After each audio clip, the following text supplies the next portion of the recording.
Nicola Dell'Acqua, direttore Veneto Agricoltura. Di fronte a questi dati, Veneto Agricoltura come si è mossa e come si muoverà in futuro soprattutto? Allora, di fronte a questi dati intanto Veneto Agricoltura cerca l'interpretazione, cioè cerca di andare a fondo, cerca di capire chiaramente cosa vogliono dire. Infatti non dobbiamo fermarci al fatto di un aumento di produzione lorda vendibile, dobbiamo andare a ricercare esattamente qual è stato l'aumento di redditività di ogni singolo agricoltore.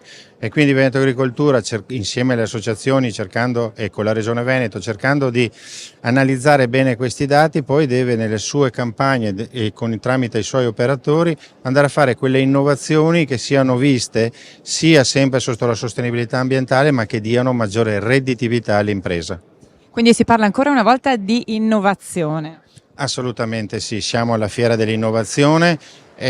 Fra 4 mesi c'era anche la Space Economy, dove vede Veneto Agricoltura e la Regione Veneto proprio con un focus sull'utilizzo dei dati spaziali per l'agricoltura. Ormai questa è la normalità, l'ordinarietà, noi dobbiamo sempre andare avanti. L'innovazione, pochi trattamenti, poco utilizzo dei prodotti, e sono tutti dati che soprattutto adesso con il costo delle materie prime ci devono dare l'agricoltura del futuro. Noi dobbiamo fare innovazione su questo. Crisi economica e crisi idrica, come si risponde? Allora, con la crisi economica è evidente che ogni volta che c'è una crisi economica c'è un aumento di comparto agricolo.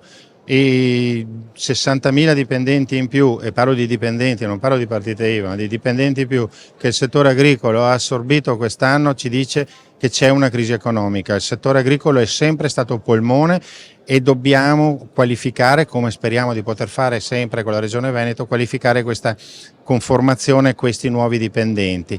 Crisi idrica sta diventando un problema che dal 2000 personalmente ho cominciato a sottolineare, dalle prime crisi del 2003. Per l'agricoltura deve fare la sua parte, la parte dell'agricoltura è utilizzare meno acqua e avere lo stesso prodotto. Questo vuol dire agricoltura di precisione, questo vuol dire irrigazione di precisione, questo vuol dire innovazioni e tecnologie.